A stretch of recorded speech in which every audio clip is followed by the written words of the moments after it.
Looking for a tropical getaway? Maybe a private island for you and yours? Well, fear no more. I'm Kyle McWaters, and here are the top 10 cursed islands you never want to visit. Yeah, number 10.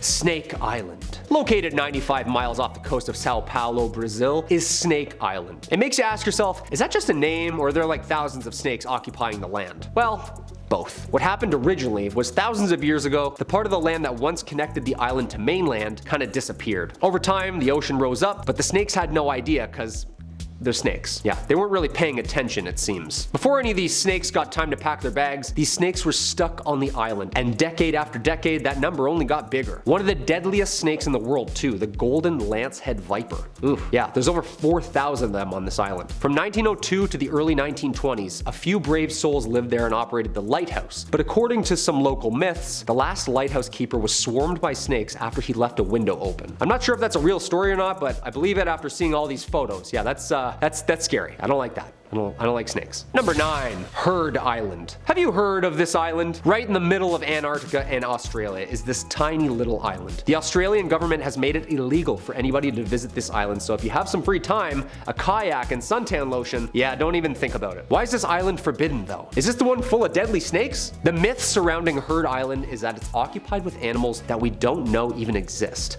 One of a kind. Oh yeah, just like Snake Island, only other fantastic beasts. We got some secret hybrids going on. Is this Jurassic Park in real life? Like, it feels like it's Jurassic Park in real life. The island looks pretty similar too. The island itself is quite unique geographically. Rhode Island is home to 2 volcanoes and the tallest mountain in Australia, so there's plenty of space for hybrid animals to hide and look menacing in, you know? I love the idea of animals getting their own island though. 1 point for Gryffindor. Like, we have enough. Time to give back, you know? Except for the Snake Island, yeah. That one can go. Number 8. North Brother Island. Oh, brother. Located right between Rikers Island and the Bronx. The Bronx! Quietly tucked away on the East River, this one is much smaller than the last 2. North Brother Island was once home to a hospital back in the day, and you may be thinking, a hospital on an island? Yeah, this feels haunted already, Kyle. Yep, it is. For sure. Also, hospital on an island, how inconvenient is that? Like, I just broke my rib. Let's get on this rowboat and go check it out. Riverside Hospital was available for patients suffering from yellow fever, smallpox, tuberculosis, and it was mainly a quarantine zone. The hospital has since been abandoned. It's now sitting there just kind of falling apart, yet for some reason the island has been quite active. A body was found on the island, and a steamship called the General Slocum crashed on the island. There's a haunted lighthouse on the island, and they even have what's referred to as Coffin Corner. Sorry, Coffin Corner? Yeah, I'm all set, thanks. Dude, I'd rather explore the Bronx in the middle of the night than explore this island, like, at any time, you know? Number 7. Roanoke Island, North Carolina. Just off the coast of what is now North Carolina, back in August 1587, around 100 English settlers arrived to what was then Roanoke Island. John White, governor of the new colony, had to sail back to England to grab supplies. The 1500s, huh? Just must have been exhausting. While he was away, a naval war broke out between England and Spain, so his commute was a little delayed, and he got back 3 years later in 1590 with said supplies. Hey, sorry I'm late, folks. Yeah, there was just a little small naval war. Had to grab some supplies for numerous years of my life. Upon arrival, however, nobody was there. His wife, daughter, granddaughter, among the 100 or so inhabitants, all vanished. The only hint as to where they went or what happened was the word Croatoan carved into a wooden post and crow carved onto a tree. Croatoan was the name of the First Nations band that lived on the island as well. But after looking for evidence, theories, even archaeological exploration, experts still can't figure this one out. Yeah, Teal's actually been to this island. Yeah, he said the winds were lovely. I don't know where that ties in, but. Number 6. Falkland Islands, United Kingdom. Back in August 1980, a Royal Marine Alan Addis was seen for the very last time. On August 8th, Addis and a bunch of other Marines met up in the village hall, where there were about 50 locals there as well. It was a social night. The Marines left in groups at different times throughout the evening, but until 1:30 a.m., Addis was still there. People saw him. The next morning, all the Marines left to head back to base, but after sailing for 30 minutes, they realized Addis was missing. They called his mother and said that he was missing, but the next day, they told her that he actually might have drowned. Accidentally, of course. The sea and air search was underway shortly after, and after a few weeks, they looked and couldn't find anything. The following year in April, Argentine forces invaded the islands. This was known as the Falklands War, and during this time, the police files on Addis' disappearance were all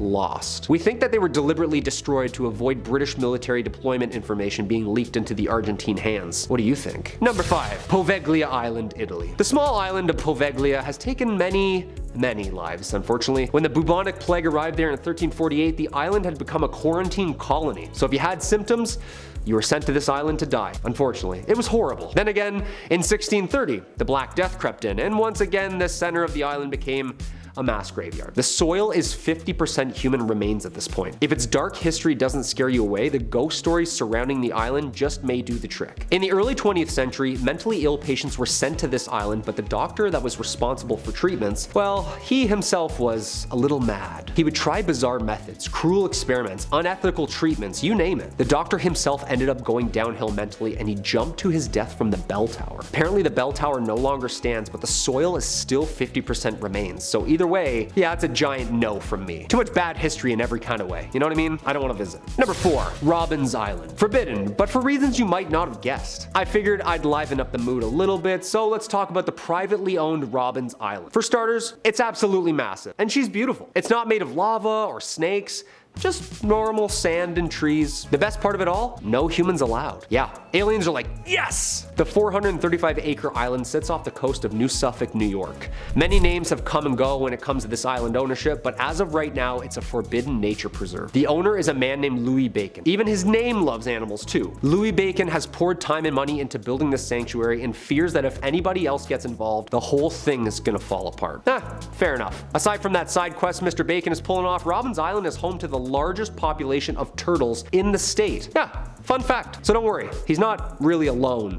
Number 3, Eilean Mor, Scotland. Ah yes, Scotland. Since we're on the topics of islands without any human interaction, let's mention this wee lad, shall we? What better island to visit than one with nobody on it, huh? Don't mind the sea curse. If the lighthouse didn't scare you, maybe you can manage this one. In 1901, a ship was headed towards the Falkland Islands, completely uninhabited, and on this ship we had one Captain James Harvey and one Joseph Moore. They were both heading to the island to watch the lighthouse. But upon arrival, nobody was there to greet them. Usually the lads, before they were ready to go, haven't been counting down the days and all, they blew the horn, waited, and still nobody. The keepers rowed to shore and started walking up the steep set of stairs towards the lighthouse. When they got there, they realized the door was unlocked and 2 of the 3 coats were missing.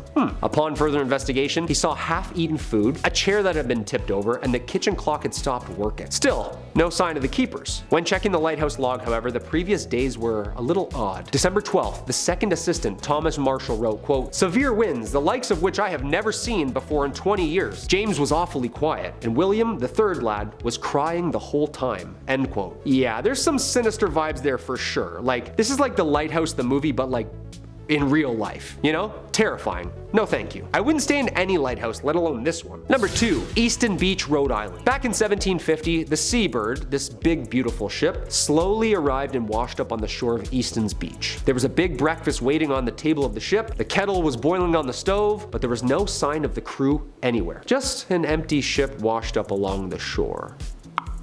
Creepy. Unlike the lighthouse, everything looked fine. No chairs tipped over, no frozen clocks, no signs of violence. It was oddly the opposite. What makes this story more creepy is that after the cargo was unloaded, the Seabird itself vanished overnight. Some believe the forces of the island took the crew, then soon after took the Seabird. What are your thoughts? And number 1, Garbage Island. We must finish on this one, right? Come on. Perhaps one of the largest islands of them all, too. The Great Pacific Garbage Patch. It's located in the North Pacific subtropics. Here's basically 4 of these large systems just swirling around ocean currents, and some of them are chock full of garbage. Yeah, it's pretty disturbing. I've heard of the garbage patch before, but I had no idea how large it was. You know what I mean? The thing actually turned into Garbage Island. It's graduated. This trash island is 3 times the size of France, or twice the size of Texas. It's big. This island is man-made, obviously, and it continues to grow. It's not all grim, however. There's a team working on reducing that size right now. The environmental nonprofit Ocean Cleanup has removed over 80,000 pounds of trash. I'm gonna end on a good note, you know what I mean? That's a good one. Hey, we hope you enjoyed that video. Thanks for watching Bumblebee. I've been your host, Kyle McWaters.